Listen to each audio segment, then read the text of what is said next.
Okay, we're live. 6:29 still on.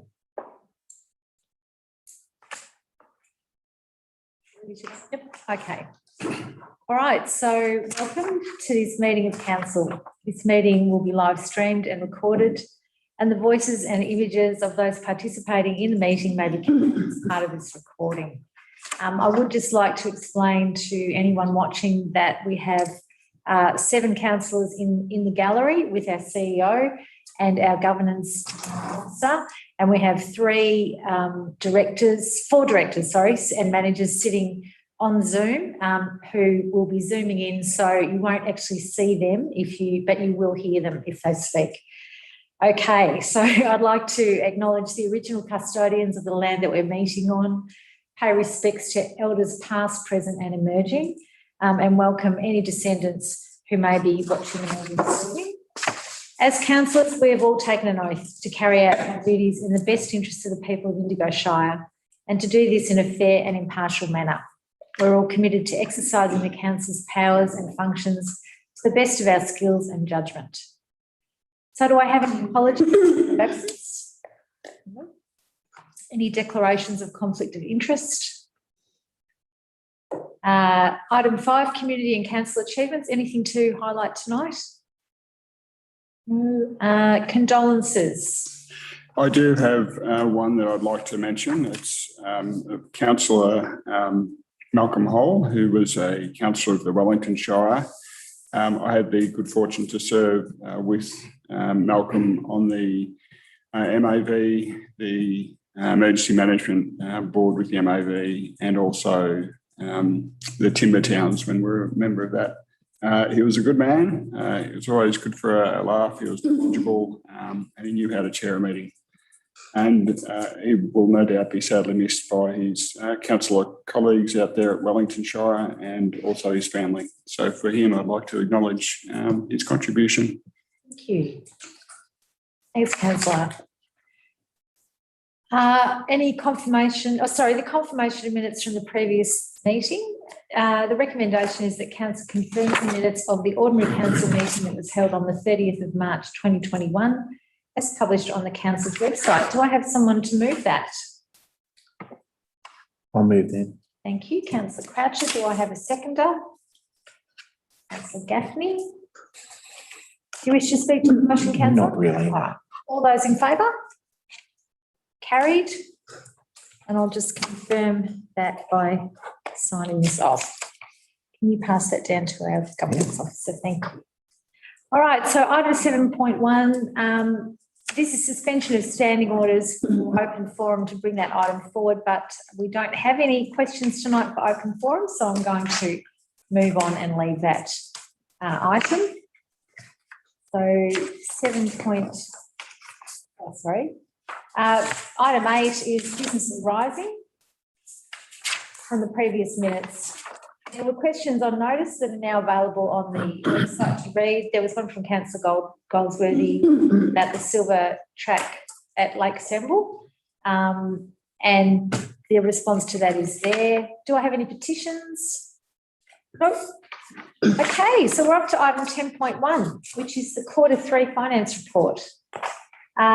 Recommendation is that council accepts the Q3 year-to-date March 2021 finance report. I have someone to move that.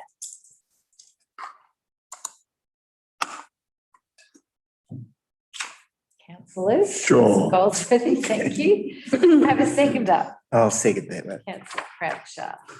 Councillor Goldsworthy, do you wish to speak to this? Look, we continue to be in a strong financial position. And it's spelt out fairly comprehensively in the report. And we're in the throes of preparing a new budget. So hopefully we'll go into the year having completed the new year, that is, a substantial amount of our current capital works and in a good financial position to carry forward. Thank you. Councillor Croucher, Yes, I'd just like to endorse Councillor Goldsworthy's comments in that the financial position is still pretty strong and the financial results remain in alignment with forecast expectations. Councillor, anyone else wish to speak to this item? Councillor Gaffney. I've just got a question for the Director of Planning and Corporate Business. On page 11, where it talks about the cash and investment report, we've got $1 million invested with the IMB Bank, which I think stands for Illawarra Mutual Bank. And it's a fixed term deposit, which is giving a return of 0.35%. I'm sure if we shopped around, we'd do a lot better than that. And I'd just like him to have a look at the places where our money is invested and that we're certainly applying for the best rate. And I'm sure that 0.35% could be improved from that bank, or should we stay with that bank? So it's a question for Director Pinkerton. Thank you. Council does work on a number of different rules about investing across a range of different financial institutions as a risk management action. So I will look into that and advise. I'll take that one on notice. I would imagine that it is a balance of risk versus income. We always do have the principle of achieving the best return that we can for council. But I'll take it on notice, and the answer will be in next month's meeting agenda. Okay, thank you. Thank you. Anything else, Councillor Gaffney? Right, so I'm going to put the, do you want to sum up it all? I do not. All right, I'm going to put the motion. All those in favour? Carried. Thanks, councillors. So 10.2 is planning permit application PP 200197 for 714 Stanley Road, Stanley. The recommendation is that council approves the application for the use and development of land at 714 Stanley Road, Stanley, for the purposes of a replacement dwelling and vegetation removal, subject to the conditions which are included at attachment 2, a notice of decision to grant a permit. I have someone to move this motion. I've got Councillor Shepherd, seconded Councillor Gaffney. Yes, this application, I think, has come to us because we have one submission against it in the farming rural zone. So it's something that can't be done under the planning delegation. And the one submission against it, there's a number of concerns that they have, which have been answered in this report by the planning department. So I feel comfortable in being able to support this recommendation. Okay, thank you. Councillor Gaffney. The recommendation is for the replacement of a dwelling, and there's some stringent conditions attached. And one of those is that the original dwelling must be removed. So the recommendation is for a replacement dwelling and very stringent conditions as per the attachment. Okay. Anyone else wish to speak to this motion? All right, I'm going to put the motion. All those in favour? Carried. Thank you. Item 11.1 is the Ride at Walk at Indigo Plan 2021. So the recommendation is that council adopts the Ride at Walk at Indigo Plan 2021. I have someone to move that. I have Councillor Goldsworthy, seconded Councillor Shepherd. Councillor Goldsworthy. This particular strategy has been in planning for quite a while. It's taken a fair bit to get to us, and then we put it out for a lot of public consultation. There was great take up in the feedback that we received for the pinpoint maps and the tracks that were nominated by people. I think it takes a fairly good crack at trying to condense that into a usable document, list priorities for council to focus on. Importantly, it focuses on horse riding as well. It's an extra tranche that people clearly made known to us throughout the development of our cycling and walking. And so it addresses that need and it have a strong local focus. So for me, this is a good plan and something that council staff can work towards. Okay, thank you. Councillor Shepherd. Yes, I was a councillor on this committee, and I'd just like to, if I could quickly name some of the community members. So we had Jill Baptist, Rachel Boehm, Joe Hunt, Chris McKnight, Barb Murdoch's down, I presume, because she perhaps is not a councillor anymore, Ricky Rasveld and Mick Webster. So there were quite a few community members involved. It was difficult, as we all know, because it was over COVID. So even though we started off meeting as a group, we ended up Zooming, and it was pretty new when we were Zooming. So I think it was a really good process. It's a huge document and has to cover a lot of things. But I think as you said, the action plan itself delves down into some of the actions that we've got from consulting everybody. And it's the beginning, I think, of us talking about how we could create a connected shire with walkways, pathways, horse riding, bike riding. And of course, there's lots of things we could be doing here, but this is a great beginning, and I really appreciate the amount of community involvement. One of the bigger sort of community involvement documents I think we've had, where people really have things to say. So hopefully the strategy and action plan, there's quite a few that people have. We did get 22 submissions when this went out, and some of those have been added, some of them being spoken to. And again, I appreciate the amount of work that the staff went to answer those submissions by people. Like it's in this document. Those people that have raised a concern or an issue, it's been very much discussed. And someone's been, who would that be?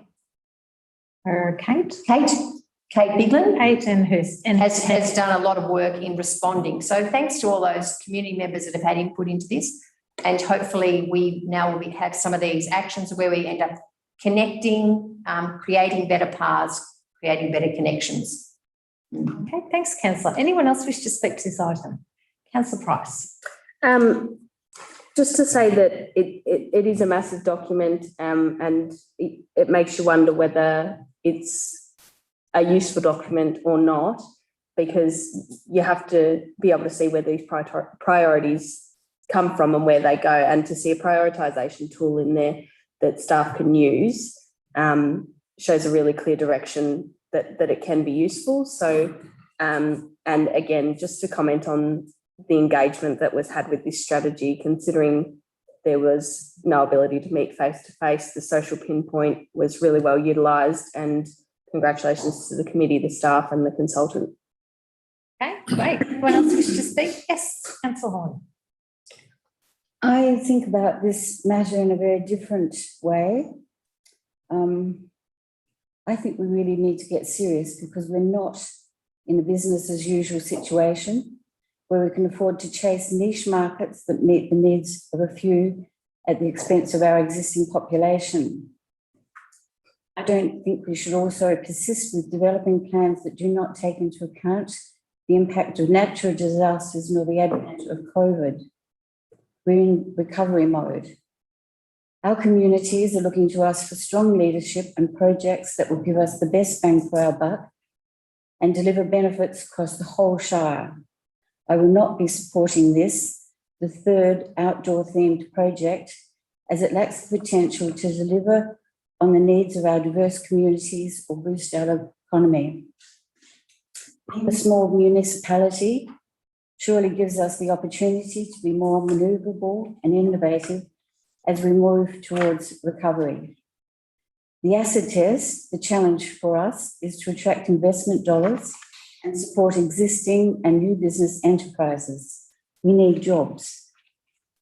We also need to find a balance in meeting community expectations in regard to the humanity of our towns, and calls for us to concentrate on roads, rates and rubbish, as together we regroup, recover and build resilience after the tumultuous year we've all experienced. In the chase to pursue niche recreational markets, agriculture, our strongest sector, is facing yet another impost on their viability by proposals such as this. As if coping with bad seasons, profitability issues and climate change are not enough, they're now being asked to accommodate the general public in their work environment. While it sounds delightful to go for a stroll or a ride in the countryside, the practicalities of inviting the general public into agricultural areas is fraught with danger. We need to understand that a farm is a workplace with heavy machinery, livestock, and biosecurity issues. Lots of controls are needed to be put in place to provide safety for workers and visitors, along with their animals and native wildlife.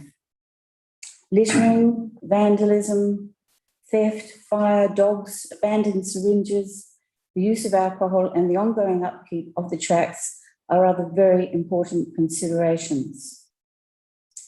Budget runovers, the need to borrow money, and most recently, the eye-watering $750,000 price tag for the vegetation offset on the Beechworth to Yakandanda bike track cannot be overlooked.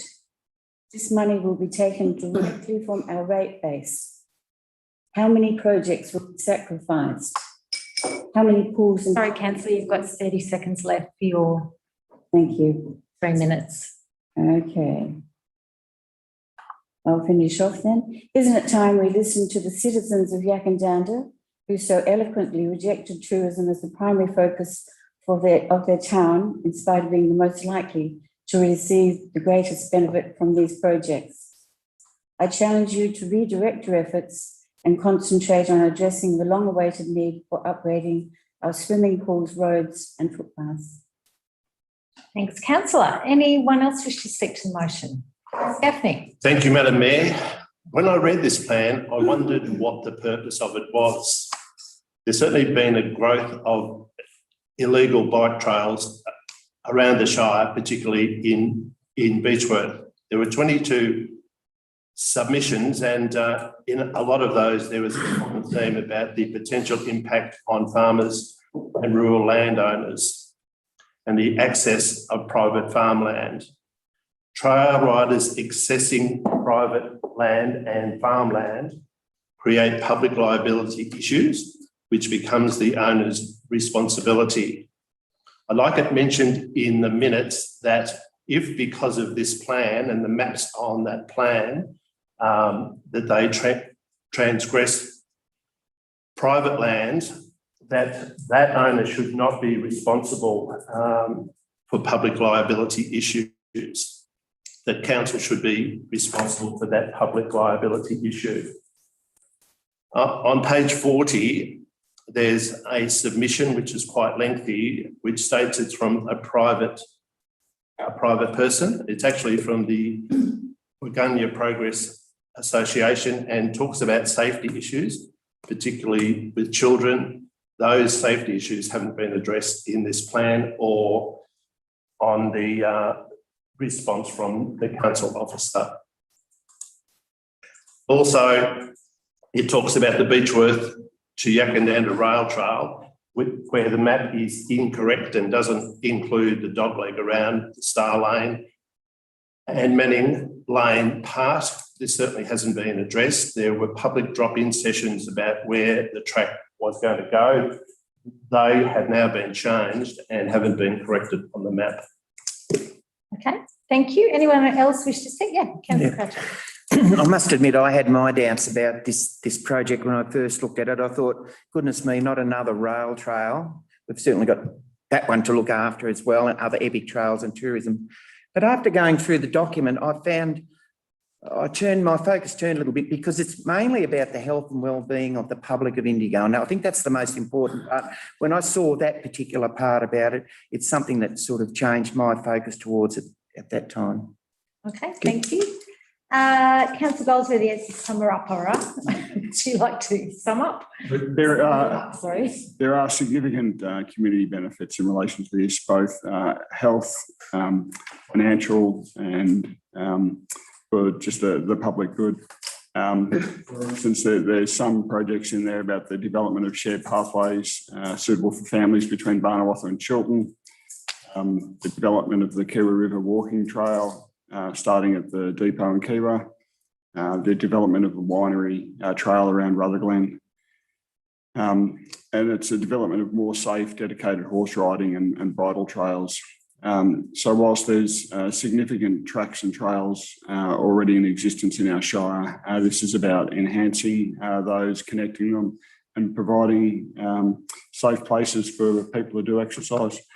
So, so I appreciate the concerns that have been raised. I feel that they're slightly misguided. Okay, thank you. So I'm going to put the motion. All those in favour? Okay, and against? Right, so in favour, Councillor Price, Councillor Shepherd, Councillor Goldsworthy, put your hands up again, Councillor Croucher, Councillor O'Connor, against, Councillor Horn, Councillor Gaffney. Have you got that, Jane? Thank you. Great. All right, thanks, councillors. Item 12.1, community sustainability grants. The recommendation is that council endorses the distribution of $20,000 under the 2021 Community Sustainability Grant Program as per the table below. Makes the allocation to totally renewable Yakandanda conditional on the applicant being able to provide a letter of support and confirmation by 31st December this year from the building owner that the building is structurally suitable for the proposed project and financial benefits would be returned to Victorian State Emergency Services, and makes the allocation to the Yakandanda Tennis Club conditional on the applicant being able to source the remaining necessary funds by end of year this year to deliver the project in its entirety. Do I have someone to move this? Councillor Price. And do I have a seconder? Councillor Croucher. Councillor Price, do you wish to speak to the motion? This has been a really good grant process right from the outset when we first funded something in the Waganya area. And it's always really pleasing to see the different amounts, right down to $557 and up to $9,000, the way that this money can be used by different community groups. I hope that this report demonstrates that there's a really robust process in place, because that's absolutely what we want to demonstrate with all of our grant processes that we have. And we're always looking to strengthen that process so that any time that we're handing out money, we have a very good understanding of exactly what is expected and that meets the community's expectations, and that's a clear understanding between the applicants and us. Yes. I'm pleased to see another round be awarded. Okay, Councillor Croucher. Yeah, I'd just like to say I'm quite used to the community grants and the tourism event grants in my time when I was on council over 4 years ago, and this was something new to me, and I think it's something that's a great innovation for Indigo Shire. I'd probably like to see a few people from around my area, Kiwa, Tangambalang and surrounding areas, to have a go at these community sustainable grants as well. Okay, thank you. Anyone else wish to speak to this? Yes, Shepherd. I just wanted to raise the fact that it was the Community Facility Energy Upgrade Grants Program, which was really quite specific. And so I think, Councillor Croucher, that now that's been changed to a Community Sustainability Grant Program, there's more options, I think, for the community to have blockout lines and projects really which reduce greenhouse gas emissions, energy efficiency, renewable energy. So all of those things are covered now. So it's a bit broader, and congratulations to all those community groups that have a little bit in their pocket now to spend on sustainability, and congratulations to us because of the benefits we gain. True. Anyone else wish to speak to the item? Do you wish to sum up at all, Councillor Cross? Okay, I'm going to put the motion. All those in favour? Carried unanimously. Thank you, councillors. Item 12.2, the March Capital Works Report. So the recommendation is that council notes the Capital Works Report and the year-to-date achievements in the delivery of the Capital Works program, and approves an adjustment to the current forecast, both income totalling $648,461 and expenditure totalling $306,601 for the 3 new grant-funded projects, and notes that the balance of these projects will be included in the 21-22 Capital Works budget. Do I have someone? Thank you, Councillor Goldsworthy. Do I have a seconder? Councillor Shepherd. Councillor Goldsworthy, to speak to this. Yes, this is a monthly report, and as stated in most months, this is the largest spend that council has and has ever had one financial year. It's been adjusted so that it's $11.3 million. A significant portion of that has been completed. The 6 pages of the capital works matrix, a significant portion of those are either completed or on track. It's pleasing to see, and hopefully by the time the year's end, most of those hopefully will be completed to a high degree. So congratulations to the staff for the work they've done and undertaking the priorities of this council and our community. Thanks, Councillor. Councillor Shepherd, do you wish to speak to this? Oh, I just wanted to raise that one of the items that's behind is the Bells Flat Road upgrade. And I've just been really impressed with the infrastructure department, the way they've worked with the community in this area. And it may be behind, but I love when things are behind because there's been a lot of work done with the community. It's not because they're being tardy or, you know, something's gone wrong. They really have been working with people on what's the best thing to do there. And I think it'll be a great outcome and I think people will be pleased. So may look red on here, but it's got a green tick for me. Okay, thanks, Councillor. Councillor Price. I have a question for the Director of Infrastructure, Ian Ellett. Can we, or the Director Mark? Director Ellett, yes, here he is. Can we please get an update on the Chiltern Community Hub? There's starting to be a lot of questions about exactly where it's up to. Yeah, sure. Thanks, Councillor. The hub project, we had hoped to get a report to this council meeting with a recommendation to consider a planning permit. We have taken the decision to invest a little bit more time in getting the design right. There was a number of I guess, heritage considerations that we want to get right on the design and responding to some of the objections we got through the planning permit process. So, yeah, look, we're just taking a little bit longer to try and get the design right so that we, you know, can get a permit and what we, I guess, ask council to endorse in that permit has closer alignment with, you know, the values of our community and particularly around the heritage aspects. So I don't have an exact time frame, but fairly soon we'll be able to hopefully bring that back to council for a planning permit. And once we get through that, then, you know, we're ready to go with getting out to tender for construction. Thank you. Thank you. Anyone else wish to speak to this item, the Capital Works report? Yes, Councillor Gaffney. I noticed that council has taken possession of the Neckma land on the Kiowa River. And the only work to be done is vegetation clearing. I'm just wondering whether NECMA will bring a report back to council regarding the platypus that we're told is abundant in that area before all of the vegetation is cleared. Yeah, Director Florence, are you able to answer that one? Thanks, Councillor, for the question.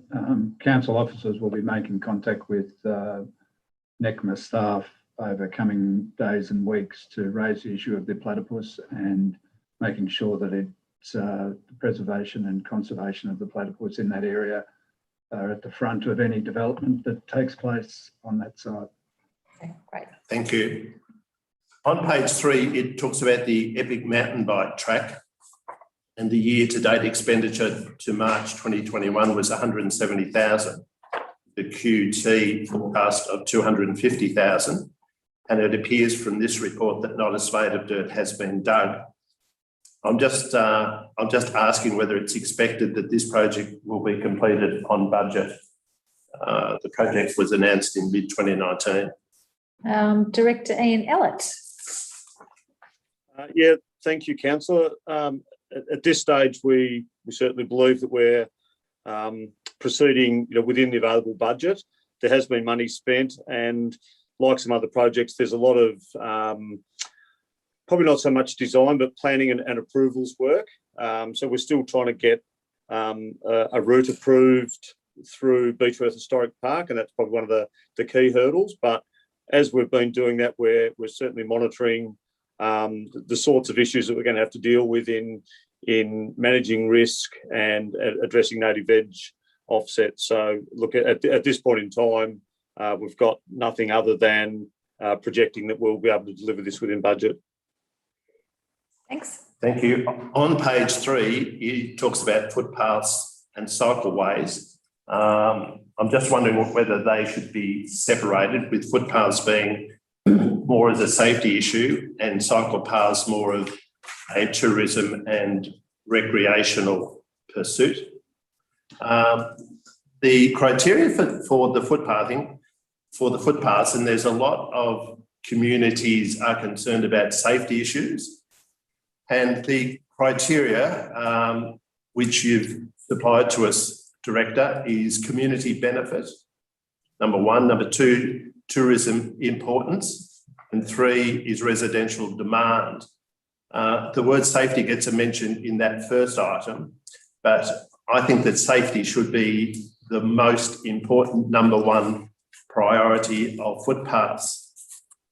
A lot of the footpaths seem to be being done in beachwork, and that they would be ones that get the most use by the most people. But in smaller villages, there's certainly safety issues where school children have to walk on the road because there's no footpath at all. I'd just like to, from my personal point of view, I think safety should be a number 1 issue. So what's your question, Councillor? I was just making a statement. I'm making a question now, though. Right. With the fleet, I noticed that the mayoral cars to be replaced, and this is going to be an electric vehicle with a personal charger. It talks about the purchase of 3 other vehicles with the amount of $196,000. Will those extra cars be diesel, petrol, or electric vehicles? Question to Director Ellett. Look, I think the mayoral vehicle is the only one that we're looking at in the current year that would be an electric vehicle. So we need to go fit for purpose. I'm just scanning the document to find vehicles and try and recall which other ones we're replacing. Building services officer, project engineer's vehicle will be a diesel. And I can't remember the other one, but look, certainly fit for purpose. We try and go diesel where we can, and you know, we've looked at electric vehicles where we think that's the right vehicle for the job. The Victorian state government has signalled that they intend to put a levy on every kilometre travelled by an electric vehicle. Will this be costed before we make that purchase, or is that too late? And with the purchase of any other electric vehicles, will that be taken into account? Because it could be quite costly to the ratepayers of Indigo Shire. The other matter is that during the last 12 Do you want an months, answer to that about the levy? Yes, yep. Okay. Director. Thank you. But my answer to that would be, on the current purchase, I was unaware of that that possible cost. So it is too late. We've placed an order for the vehicle we're purchasing, but certainly in any further purchases, we do our best to evaluate, you know, all of the, you know, running and operational costs. So if there was any levy announced, then we would certainly need to factor that in. Thank you. And during the past 12 months, less than 1% of new vehicles sold were electric vehicles. I'm just wondering what the reason would be for that, and will council be pursuing to make the entire fleet of electric vehicles in the long term? So what's your question about the first bit? Why was it 1%? Yes. Does anyone want to answer that? It's not many vehicles. Yeah, it's interesting. I'm happy to have a go at that, because worldwide we are the very last. I'd rather the director. Oh, okay. Director Ian Ellett, have you got an answer? Look, I'd rather palm that off to someone else. I'd be purely speculating. Obviously, it's a new technology, and you know, the uptake is always going to be slow. We will see it increase, but I'm not going to speculate why it was a certain percentage in the past 12 months. Thank you, Madam Mayor. Thanks, Director. Did you want to answer your last question? He just did. Okay. Yeah. Anyone else wish to speak to the Capital Works report? Just ask the director, does he know the cents per kilometre that's proposed for the EV levy. I said it was 2.5 cents. Does that per kilometre? Does that sound about right? It might equate to maybe $500 a year at most. Thanks, councillor, for your question. No, I couldn't offer it a guess. I don't know what the levy might be. Okay, thank you. Just a question, Madam Mayor. Yes, councillor Gaffney. The last that I heard, which was from a member of Parliament, was that levy amount hadn't been finalised. Do you know something that I don't know, councillor Goldsworthy? That's what they're proposing. That's what I've seen in most of the documentation. Councillor Shepherd. And I would just make a comment. I really hope that we do have all our vehicles as EV vehicles, because the benefit, it's not only an economic benefit that I'm after. I'm also after the fact we've declared a climate emergency. Is this a question, Madam Mayor? No, it's a comment. It's a comment. All right, Oh, you made you're your comment. speaking to the motion. I'm going to go back to the mover. Anyone else wish to speak? Motion? Good. Going back to the mover, councillor Goldsworthy. I just reiterate that it's a significant capital works program. We're doing. That's right. Yes. Yeah, I'm talking about capital. I've forgotten motion. Yeah. And yeah, that is important that it's completed in a timely fashion and costs are controlled as best as possible. And I feel as though that is still occurring. Councillor, okay, I'm going to put the motion. All those in favour?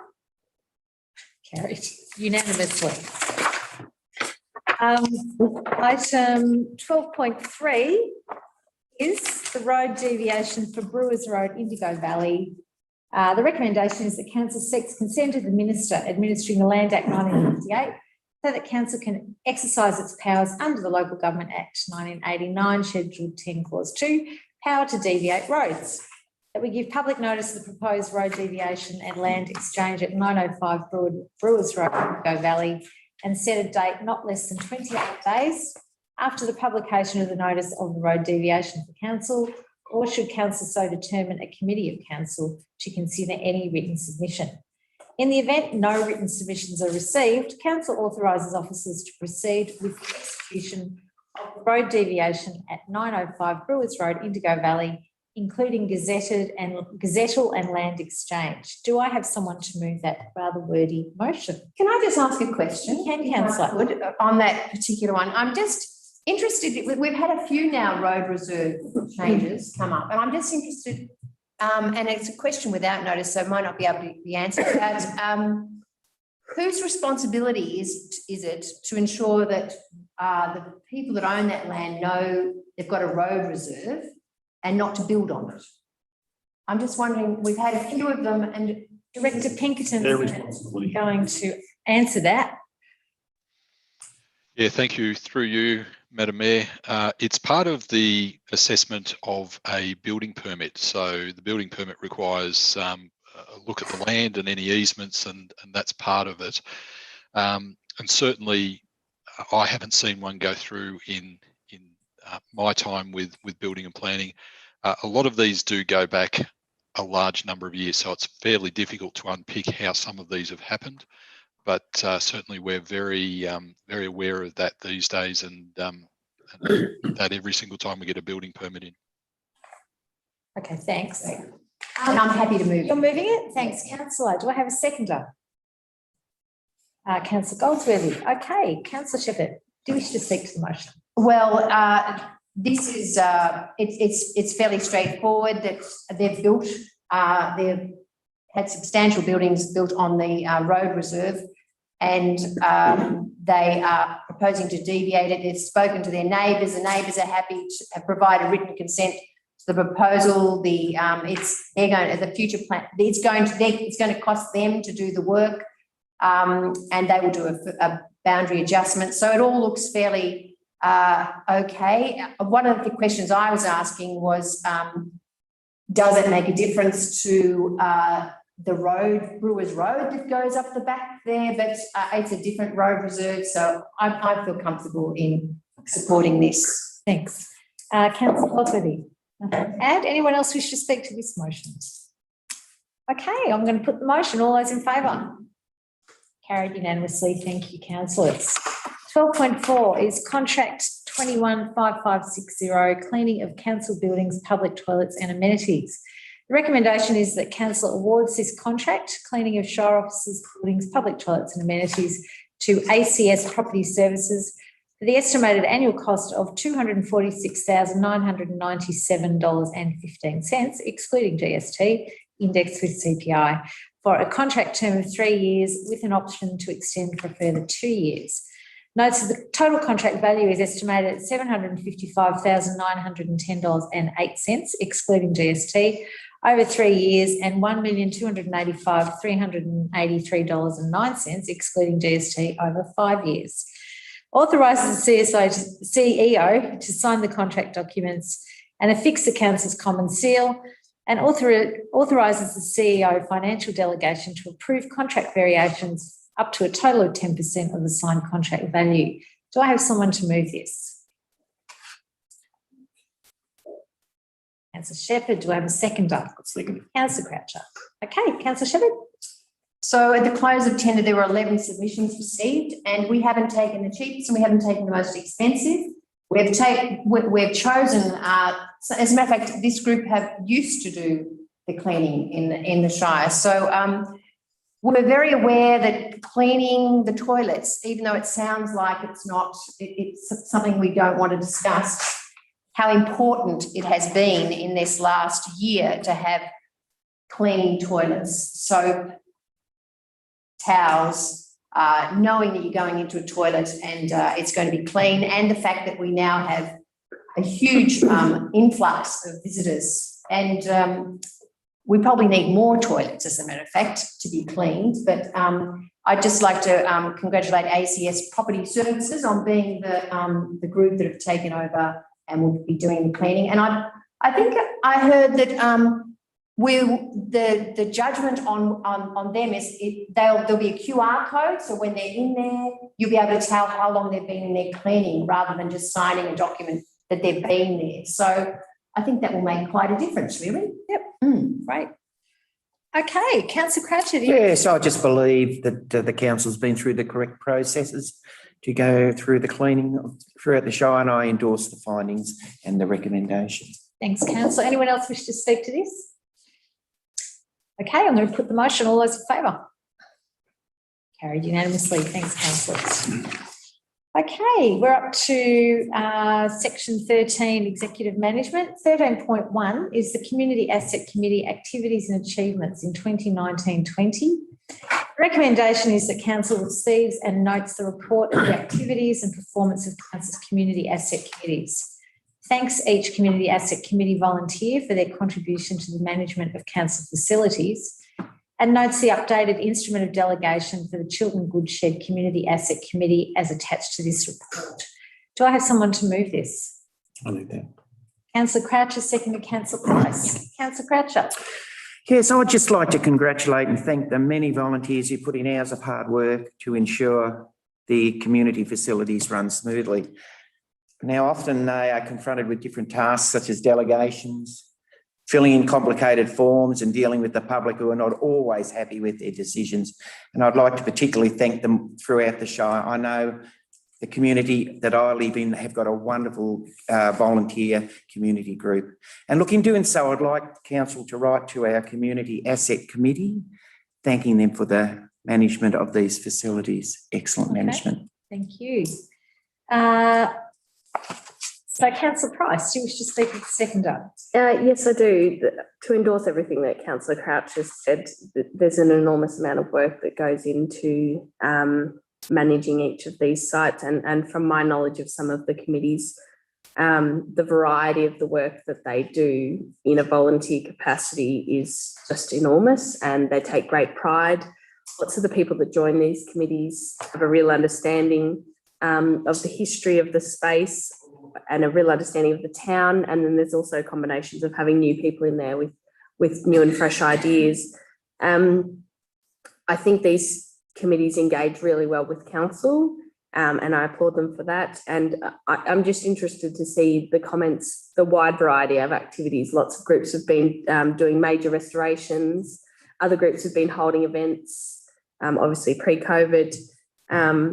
they just do so much, and they're really the arms and legs volunteers in the community that mean that these spaces are always well presented and there's events going on in them. So again, thank you to them. Great, thank you. Anyone else wish to speak to this motion? Councillor Gaffney? I've just got a question for the CEO. The Waggunya Railway Land Development Committee manage a community asset, yet they're not listed as a committee here. On this land, they have put in a public toilet, a dump point for caravanners, a picnic shelter with tables and chairs. Most of this done by community working bees.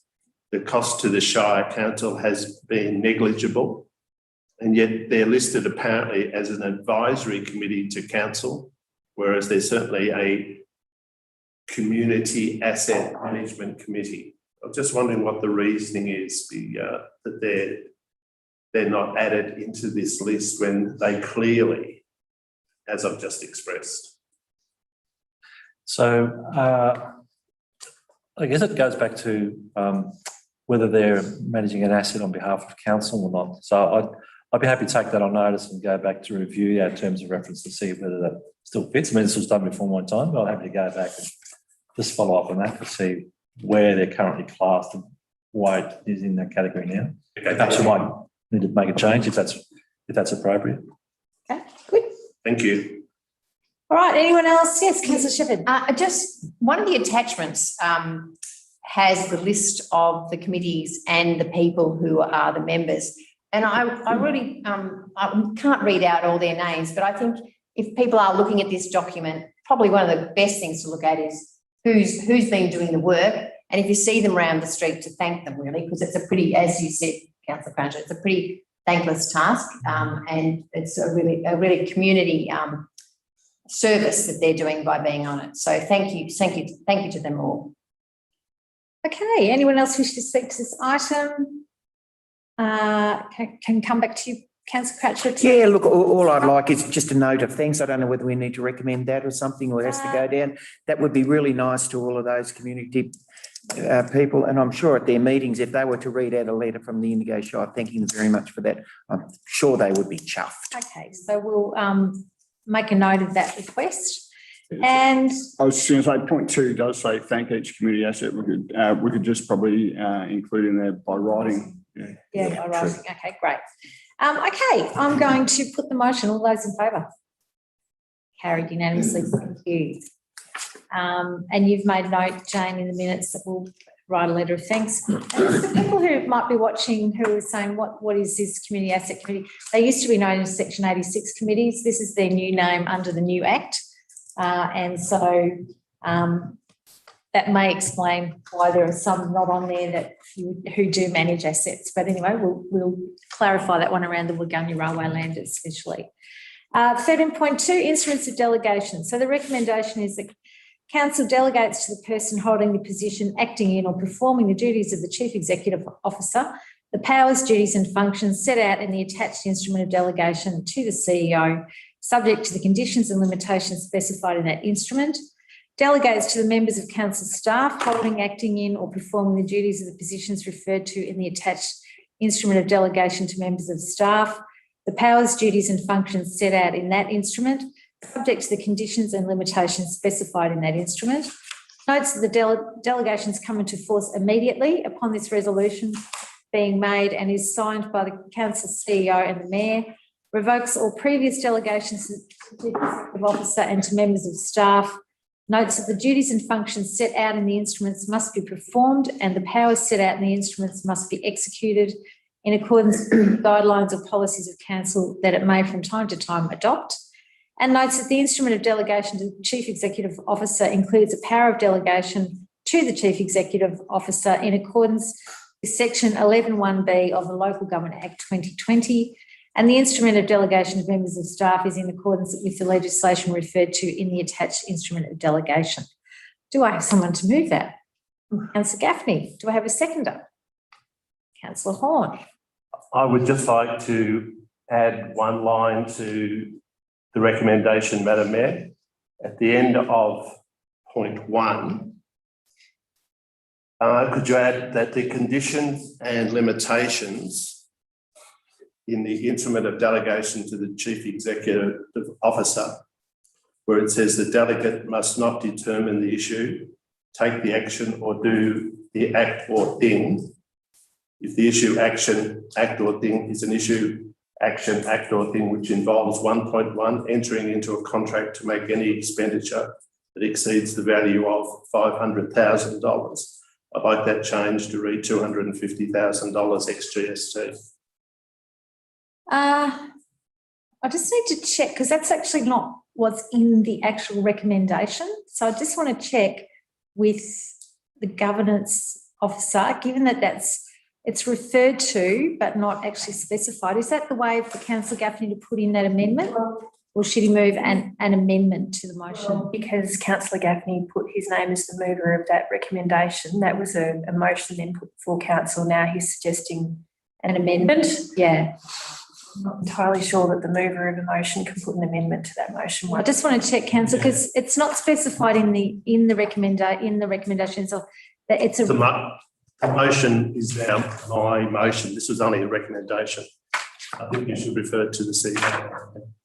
I'm referring I to think it CEO. sounds okay. I mean, he's moving an amended motion. It's an amended motion, isn't it, from the original? Well, Which is not overly. this is a recommendation. This is not a motion. I've made it a motion. I realise that, but you made an amendment to the recommendation. Yes, but that's not the motion. Okay. I just need some clarification. Normally, if someone's making an amendment, they say they're making an amendment. You didn't do that. I'm adding to it. I'm not changing the document. I'm adding to it. So I just want Amendment. clarification. Comes an amendment. It's an amendment. It's a recommendation. I'm not changing any motion. For 2 minutes. Yeah, I need to pause Is it- because it's certainly not how we normally would do it. I don't think it's far off, but just to I just need to clarify. make sure. Which is, If it's any easier for you, Madam Mayor. well, it's about me, councillor, it's about. No. Under the Indigo Shire Governance Rules 2020, if you think it's an amendment, I've amended it under section 57 C and D of the Governance Rules. Moving and seconding a motion, page 28.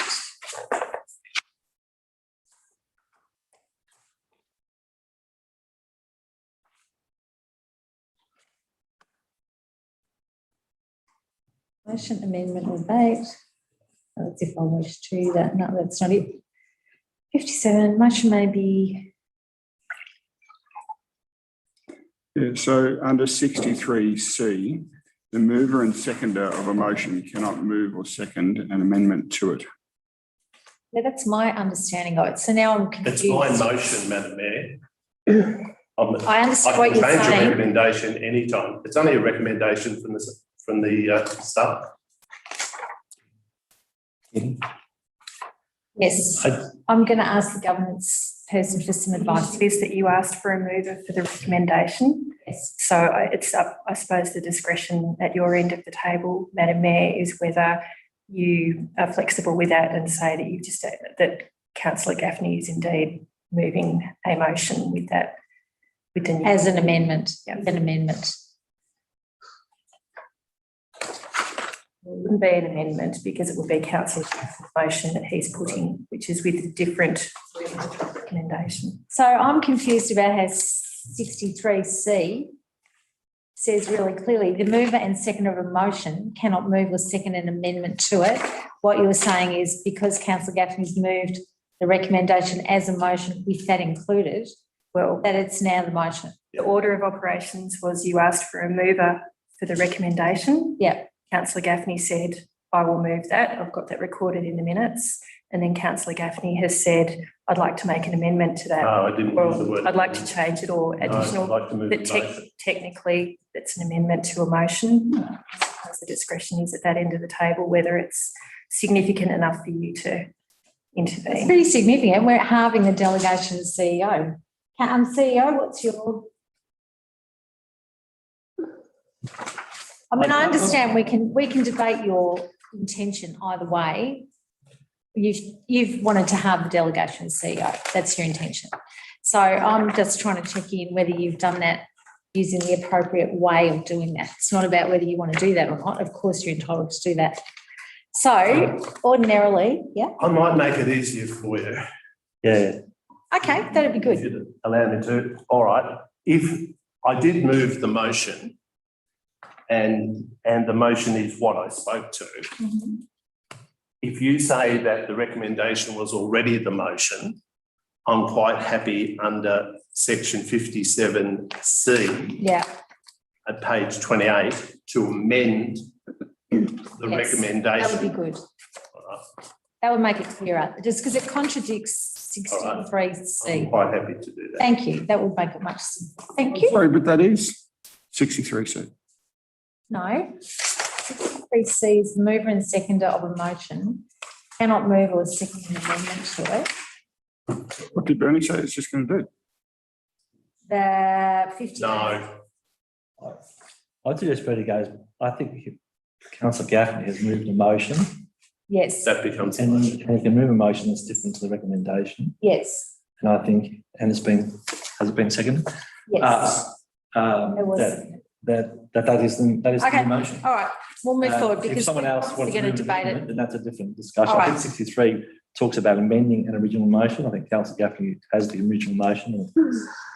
All right. So we've got the motion, which includes that the delegation be altered from 500,000 to 250, and that's the motion you seconded, Councillor Horn. All right. So Councillor Gaffney, you wish to speak to that motion? So that's a substantive motion then. That's the motion. So somebody could move an amended motion. Or flag it, so. So I'd like to move an amended. My motion is at the moment, it's on the table. On the table. I can speak to it. Yeah, but he gets to move an amendment to a motion on the table. But this motion is on the table and I wish to speak to it. He wants, what's he amending I haven't heard my yet, motion without me speaking to it? Yep. as happens all the time. Move an amendment to the motion. Well, my motion's on the table, Madam Mayor. Yeah, and councillor, often motions are on the table and people move amendments before they've been spoken to, right at the very beginning, before it even gets on the table. So I'm just checking in again. Don't think. Councillor, I'm just trying to get it right, councillor. Normally, that is how it's done. If a motion's on the table, you can move an amendment. But I'm also quite happy to hear you speak to it and then you can move the amendment, councillor. No, I wasn't foreshadowing. I was actually moving an amendment. Oh, you're putting in an amendment. Okay. What's your amendment?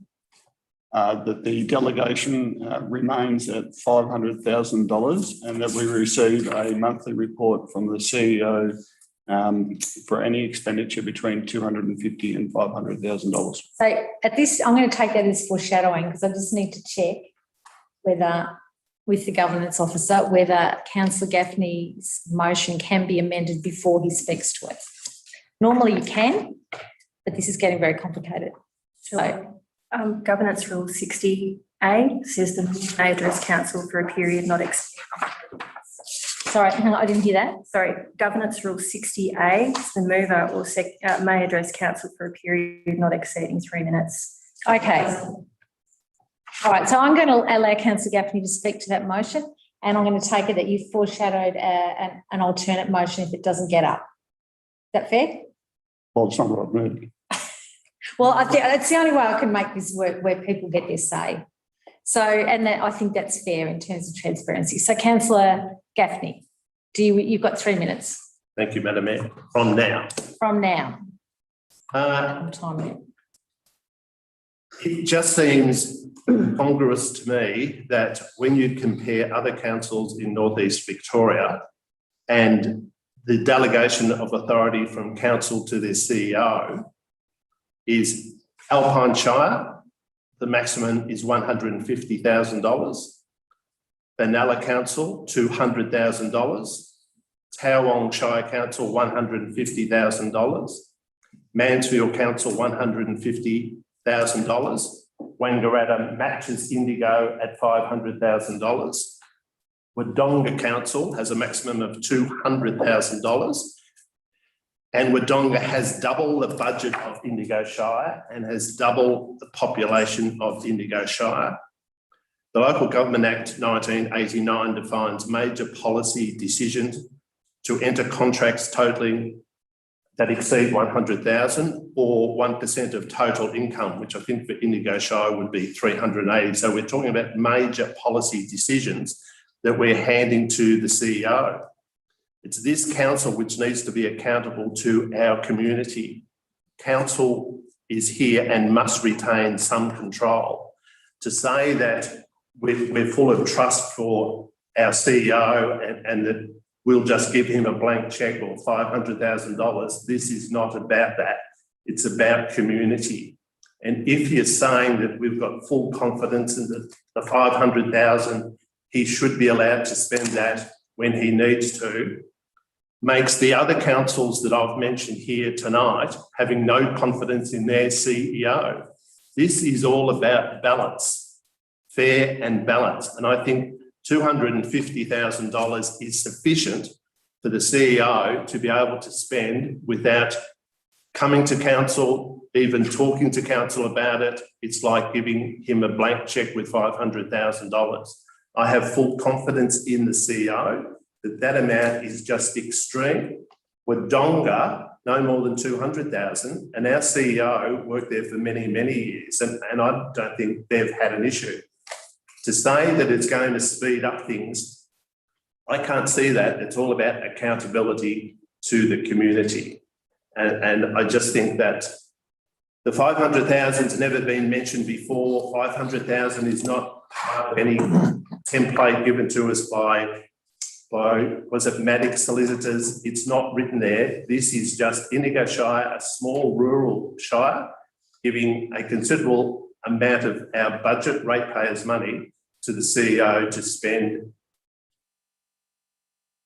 on whatever he deems. And to say that it's more expedient because he can sign contracts without it being referred to councillors, that's what councillors are here for. And on this matter, we're not even a rubber stamp because it doesn't even come to us.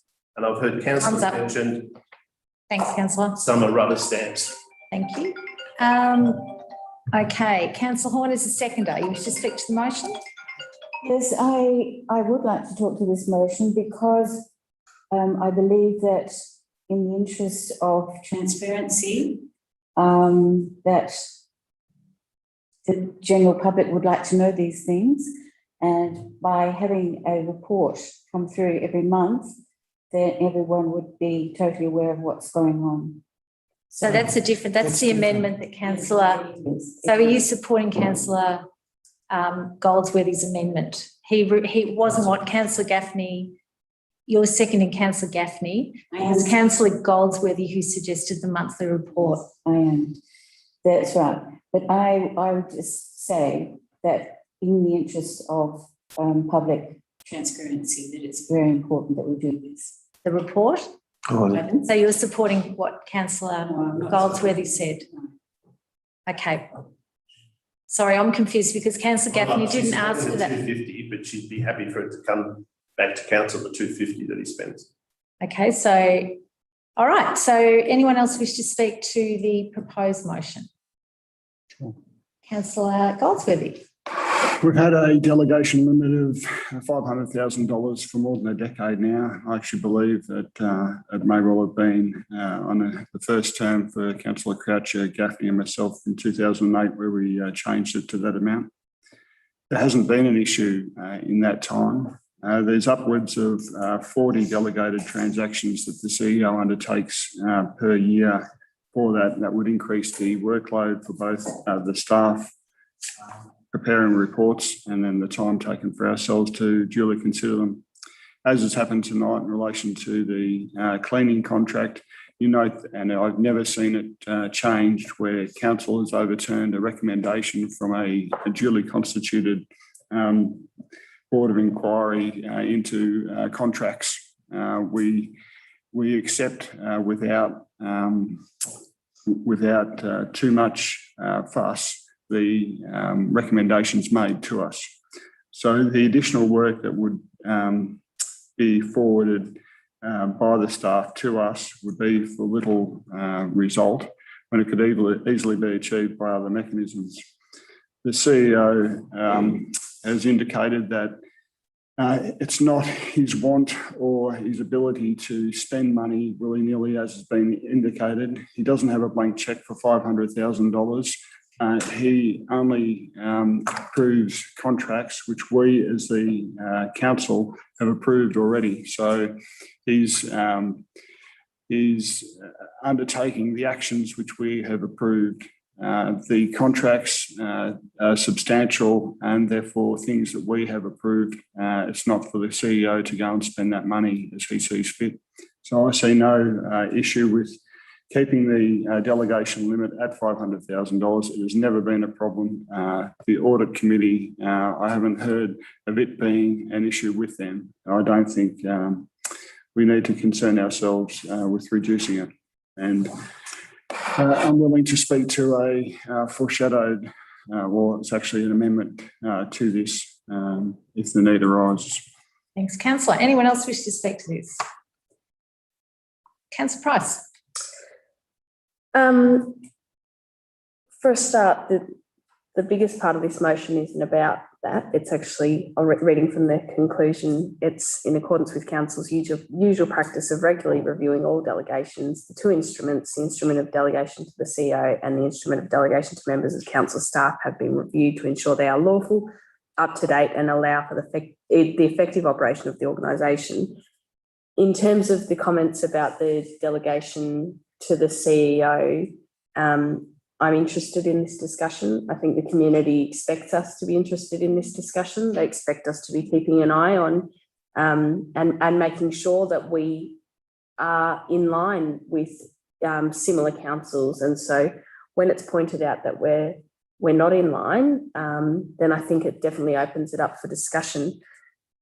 But then when we've been having the discussion and it's noted that for at least a decade, this same figure has been in place without any issue, it does make you ask questions about, well, is there any need to change it? And I'm unsure of that, and I'd need more advice on that. I'm worried about, if it was changed, what the impacts would be to the business of council. And so without the fullness of all of that information, I think it would be a rash decision to make a change and to halve the CEO's delegation. Instead, I look forward to speaking to Councillor Goldsworthy's amended motion, because I think the idea of a report in the interim to see exactly what is captured within the sort of two limitations that we're discussing, 250,000 and 500,000, would give us some understanding of exactly what the CEO is signing off on. I think by having a look at those decisions over a period of time, that would have us best placed to make a decision in a few months' time as to whether that delegation is appropriate or whether it does need to be revised down to a lower number. But at this stage, we don't have any basis on which to decide what that number would be, and we don't understand the impacts that it would have on the council as an organisation. And so I think that would be a rash decision at this time. Thanks, Councillor. Anyone else wish to speak to the motion? I do have a question of clarity. Yep. Is this a motion or is this an amended motion? This is the motion. The motion is the 200. So it's a motion. Okay, it's a motion. All right. So Councillor Gaffney's the mover. Do you wish to sum up, Councillor? Yes, I would. I noticed that Councillor Goldsworthy, and I wrote down the words, that he goes ahead with the board of inquiry into contracts. Now, I'm not sure what that's about, because we're talking about the actual conditions and limitations of a delegation. It doesn't mention anything about boards of inquiry. I've never known this council to have a board of inquiry into contracts that are signed by the CEO. You talk about the impacts, and Councillor Price, the impacts on the functions of council. Well, the other councils that I've spoken about that have got a quarter of what we give our CEO, like Alpine, Benalla, Wodonga, they function perfectly well. We're no standout that because we give, and I'll say it again, it's basically, if you look at this, it's a blank check into entering contracts or making any expenditure. Doesn't stipulate that it's contracts, any expenditure that exceeds $500,000. It's a blank check, and I've got full faith in this CEO, but the community needs to be confident that council is overseeing all of the expenditure of council. That's the reason that we're elected, not to delegate to the CEO $500,000. We're a small rural council, and why does our CEO need double what the Wodonga Council has when their budget, I think, is about $65 or $70 million, and he can survive quite well with less than half? It's the amount of delegation that council is foregoing overseeing this council. Okay, thanks, councillor. I'm going to put the motion. All those in favour of the motion that councillor Gaffney put to review the delegation to the CEO down to 250,000, as well as all the other parts of it. All those in favour? 3, so the motion's lapsed. And so did you get the vote there? Those in favour, sorry, and those against? You need to vote against as well. So those in favour, councillor Horn, councillor Gaffney, councillor Croucher. Those against, councillor Price, councillor Shepherd, councillor Goldsworthy, councillor O'Connor, which means that councillor Goldsworthy, you foreshadowed an alternate motion. Would you like to put that motion? Sure. So the recommendation as listed initially, and then to add another dot point, directs. So number 7. Yep. Directs the CEO to table a report at future council meetings summarising any expenditure made, contracts awarded in the range of $250,000 to $500,000, excluding GST.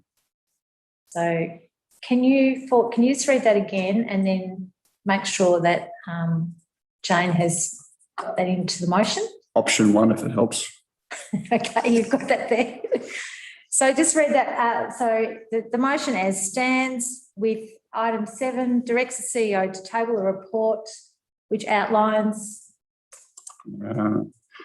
Directs the CEO to table a report at future council meetings, Yep. summarising any expenditure made or contracts awarded in the range of $250,000 to $500,000, excluding GST. Okay, thank you. Do I have a seconder for that motion? Yep, councillor Shepherd. Okay, would you like to speak to that motion, councillor? Certainly. The CEO has shown propensity to do as council has asked of him. I've never seen him step outside of those instrumentalities, those requests, those policies that we have. When he tells us that he's only signing contracts to a specific value, I believe what he has to say in relation to that. I think that this is a show of faith in him. It has been something that at least 3 CEOs, if not 4, have worked under the delegation limit of $500,000. I think in line with what Councillor Price was saying, if community has an expectation that we'd be looking into some of these matters, I accept that between $250,000 and $500,000 we should be getting a report to see what is occurring, and if need be, then we can alter that delegation limit in the future. But this stage, I'm satisfied that a limit of $500,000 is appropriate, and that we just monitor it. Okay, thank you. Councillor Shepherd. I'll reserve my right. Yep. Anyone else wish to speak to the motion? I'd just like to say that really it's not about the CEO, it's about our responsibility to the community. Okay. Anyone else wish to speak to the motion? Councillor Gaffney. Yeah, I thought that the mover would make this all about the CEO, and I made it very, very clear right at the start, but that it's not about the CEO. And Councillor Goldsworthy also said that he's put this amendment because of a show of faith in the CEO. Well, if it's a show of faith in the CEO, why don't you just leave the conditions of the delegation the way they are, to 500,000? But no, your show of faith is not that strong that you've made it that if it's over 250,000, he's got to bring a report back to the next council meeting. To me, that's not a show of faith. I'm not sure why you don't make it 500,000. Is it because you're not sure about it, or you want another safeguard? Are you asking? This is a community. I'm speaking to this motion, Madam Mayor. You're not asking a question? No. I'm not sure why you interrupted me. I certainly wasn't asking a question.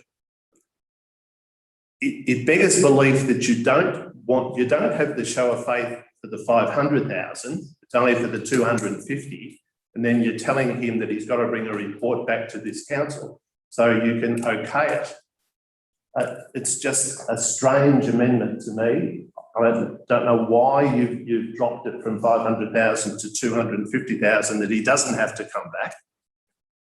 It's all about our responsibilities as councillors. We're not rubber stamps. And on this occasion, there's no rubber stamp needed. The CEO can just make that decision himself.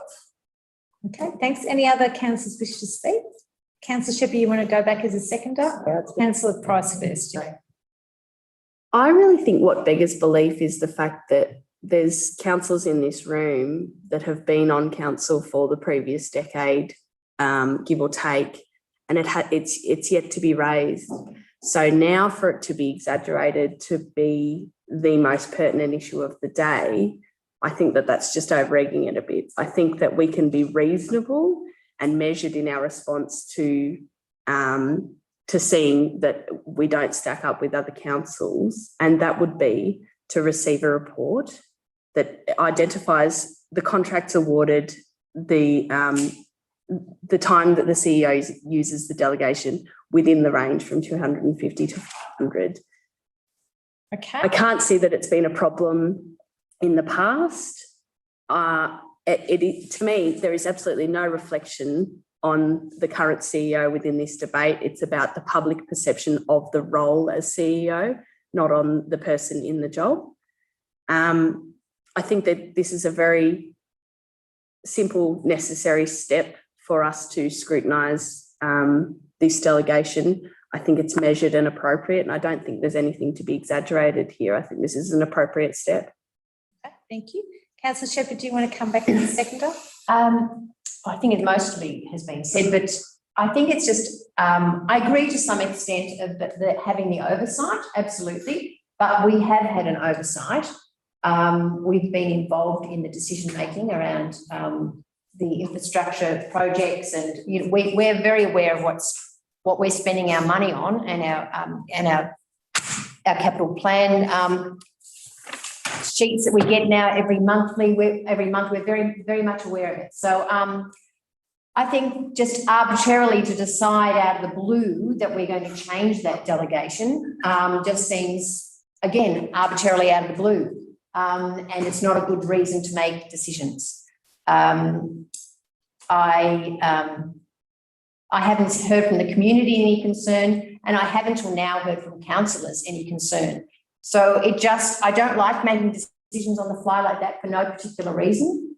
I'm happy to support that we get a monthly report, so that if we do see that there's something to be concerned about, which I can't imagine we are going to if we haven't in the last 10 years or however long it's been happening, then we can have some oversight, and we can have some discussion, which I think will probably be a useful thing to add. So, yeah, I support the motion. Councillor Goldsworthy, do you wish to sum up? I haven't got the option. Okay, I'm going to put the motion. All those in favour?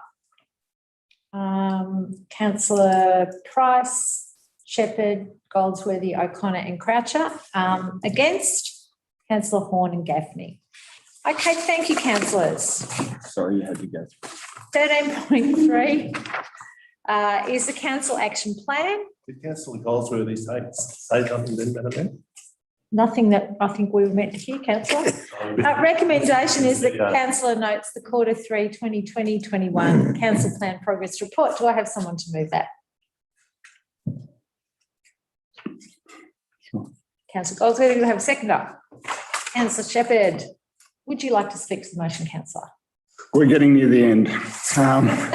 Both of this meeting and of the. By the way, councillors, no prizes. The previous council and the plan that was developed, we're coming close to the end of that. For the most part, they're either on track or completed. There's a few items that are behind, but we will get there. Okay. Councillor Shepherd, do you want to add anything? Yes, I had quite a few questions really, but I think we're getting to the end of asking all these questions. But there was one in particular that we had 1.4.4, which was investigate options to promote Chiltern Mount Pilot. And then there's a whole discussion on Festival of Short Walks and activate natural assets through walking experiences, which I think is not quite around Chiltern Mount Pilot. And I think at the moment there is an issue around Chiltern Mount Pilot with Yadumba being closed and has been for a long while. So I'm looking to see if we can talk to Del around Parks Victoria, is it, around getting that open? So is that correct? Yeah. And I'd like that to be part of the action really, rather than Parks Victoria. So if that could be changed or added, I think it's more pertinent at the moment that we be supporting Chiltern Mount Pilot National Park by getting Yadumba opened as soon as we can. Yes. And I note that Director Mark Florence did indicate that he was making sure that that item was raised. Yep. So thank you for raising it. Anyone else wish to speak to the motion? Okay, I'm going to put the motion then. All those in favour? Carried unanimously. Thanks, councillors. So item 13.4 is the informal meetings of councillors' record. The recommendation is that council accept the attached informal meeting of councillor records, formerly known as assembly. Moved by councillor Gaffney. Do I have a seconder? Seconded by councillor Price. I'll second. Oh, too late. No, don't. Councillor Gaffney, do you wish to speak to it? Yes, I do, Madam Mayor. It's just that it talks about 3 informal meetings of council, one being the Finance Committee on the 23rd of March and a briefing meeting on the 30th of March and the 6th of April. Yeah. Informal meetings. I think that's the new term for assembly. That's actually the formal term. Yeah. I think I won't say if you're a little bit behind, Madam Mayor, but it's changed. What did I say? You said assembly. No, I said formerly known as assembly. No. I think I did I? I think. Anyway, you can check the records because we can go home and watch this. You can. All right. So anything else to add, Councillor Gaffney? Councillor Price, you got anything as a seconder? Anyone else wish to speak to the motion? I put the motion. All those in favour? Carried. Thanks, councillors. 13.4, advisory committee minutes. Recommendation is that council receives the attached unconfirmed advisory committee minutes. Do I have a mover? Councillor Gaffney, do I have a seconder? Councillor Croucher. Just got in front of council. Councillor Gaffney. I think it only, it does refer to a couple of the advisory committee meetings, the Finance, Community Access and Environment Advisory Committee. There were no resolutions from those. The last 2, the minutes aren't ready yet. Okay. Councillor Croucher? No, I've got nothing to add to that. Anyone else wish to speak to the motion? Put the motion. All those in favour? Carried unanimously. There are no notices of motion tonight, councillors. The Mayor's diary report is there for March 2021. Anyone got any questions on that? Good. The decisions register is there as with a record of decisions that have been made by council. Is there any general business? Can I just raise about the determination of council and mayor allowances that was on the decision register? Certainly. There were no submissions received, and so that means now that the resolution will be approved. And basically the resolution is unchanged. We remain on the allowances that we've been currently on, and we are clearly vastly overpaid. General. It's not even funny. Oh, no, it's not really funny at all. General business. Do I have any, yes, Councillor Price? I was going to do it in councillor reports, but we've whizzed past that, Madam Mayor. Did we? We did, sorry. Just a comment from Anzac Day. I've heard from most councillors that each of those ceremonies were conducted really well. Interestingly, I attended the Barnawartha and Chiltern one, and on both occasions, Ian Anfrins and Ian Taylor made a point for the community to congratulate the outdoor staff who work in those areas. Namely, they said Matt O'Keefe and his team. They said each year we turn up and these areas are immaculately presented, and it's thanks to the work of these people. So I just wanted to make note of that here, and it was good to see our communities back commemorating Anzac Day after how last year was. So if thanks could be passed on to those staff and also to the people that hosted those ceremonies. Thank you for involving us. And Councillor, if you want to add a comment. Yes, I'd like to add a comment that the MC at the start of proceedings on Anzac Day asked me to thank Indigo Shire Council for the presentation of the memorial garden. It was just absolutely amazing. The garden at Waganya. Yep, the gardens were magnificent. The children spoke. It was a really, really heartwarming occasion. But the gardens looked spectacular, and a lot of people came up after and they said they'd never seen them look better. So congratulations to you. Yes, please pass on. And I would echo that from the Beechworth Memorial Gardens as well. Absolutely beautiful. Councillor Goldsmith. Yes, so just I'll take up on the Anzac service, the one at Beechworth, both the dawn service. It was well attended as requested. Predominantly it was current and former serving people or members of the RSL. There was probably a crowd of around 50 people at most. For the main service at 11 o'clock, there would have been, I'd say, well over 300 people there. It was well attended. And it was a COVID safe event, so congratulations to the organisers. And in similar vein to the others, the gardens did look terrific. On a separate point, I would like to raise once again in relation to the walking trail between Lake Samble and Kerford, and I'm just wondering what, if any, contact the council has had with Parks Victoria in order to try and get that track up and going again. It's a well-used community track. You may well have seen on last Saturday's Border Mail the post, the front page of a community member complaining about the condition of the track and it being closed. And I just picked out the entrance to one of those tracks, Parks Victoria. It says healthy parks and healthy people. And it's really disappointing that we haven't got a healthy park at the moment. Okay, and I know Director Mike Florence will be taking note. I can't see you there, Mr. Florence, but I know you're there, taking note of these to advocate with your discussions with Parks Victoria. There you are. Do you wish to make any comment on that? Okay, thanks, Mark, but you've made note of it. Great. Yeah, look, I'd just also like to endorse on Anzac Day, Kuwatinga Malinga for Colston Park. Look, absolutely magnificent, tremendous roll up of people. But the other thing I wanted to mention was quite interesting at around 5:45. If you went down the streets of Tangam, there's still a lot of people who are doing it in their driveways and so forth. So if COVID's done nothing else, it's introduced that little part of it as well. Yeah. But thanks very much to the shop and for getting the equipment and getting the wreaths down to us and all of that sort of stuff. It was really well done. Thank you. Okay. Yes, Councillor Horn. Of course, Anzac Day was just delightful. It really was a very special day. I went to the dawn service. I struggled along to that. There were about 300 people there, and it was quite surreal. It actually made it more special to have people spaced out. Well, you know, the distance between them goes down. I went along to the march as well, and that was fantastic. Robin Cranston, a local lady, spoke about the service for his father in the RAAF.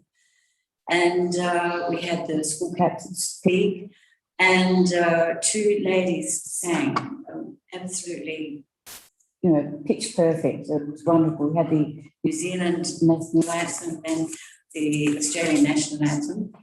And in the background, all the time, I could hear kookaburras singing. And then this flock of self-crested cockatoos did a flyby. So I thought it was, yeah, you couldn't have planned it any better. But the other issue I wanted to talk about was the resealing of the main street in Rutherglen with the new surface. It really has made a huge difference to the road. There's new markings on the road, there's sparkled it all up, and it's deadened the noise of the cars, which is really good. Unfortunately, it hasn't done anything about the safety issue, which of course has always been the number one. And I was a little bit disappointed to see the one-dimensional speed humps have been painted back onto. Oh, I see, yeah. I mean, they don't fool anybody, so I thought that was a bit unnecessary to do that. But I'd like to make the point that they haven't fixed the problem. What they have done is repair a mistake that they made by putting the wrong surface down. So I hope they're not going to think, yeah, they've done their job and they can move on. So I look forward to the next stages in advancing the safety of the people of Rutherglen and our visitors. And I believe that they're negotiating with our personnel, so I look forward to hearing RRB, yes. what's going to come ahead. Okay, thank you, councillor. Okay, well, I think that's it for general business. There's no confidential items. I'm going to call the meeting to a close at. Oh, sorry, I was going to ask you a question on your diary. How is the Chiltern Rodeo? The Chiltern Rodeo, it's not Rodeo, was a raging success, I have to say. And as I have mentioned to the organisers and to some of my fellow councillors, I actually find it quite terrifying standing out in the middle of the oval surrounded by horses and people on horseback and galloping around because I'm quite scared of horses. So even though it's a very nerve-wracking experience, I really want to congratulate the committee for doing such a brilliant job. They had to do it with all sorts of COVID restrictions. They only found out 2 weeks before the event that they could go ahead, and they turned on an amazing event, and they had thousands of people come from all over to Chiltern, so it's great for Chiltern. And again, another example, as we've talked a few times tonight, about just the superb work that our volunteers and committees do for, you know, managing assets, putting on events. Anzac Day is another one, of course, and it just is what makes our Shire so special. So thank you, and thank you for your question, councillor. All right, so I'm going to call the meeting to a close at 8:02, and the next meeting is sometime next month. May the 18th. May the 18th. May the 18th.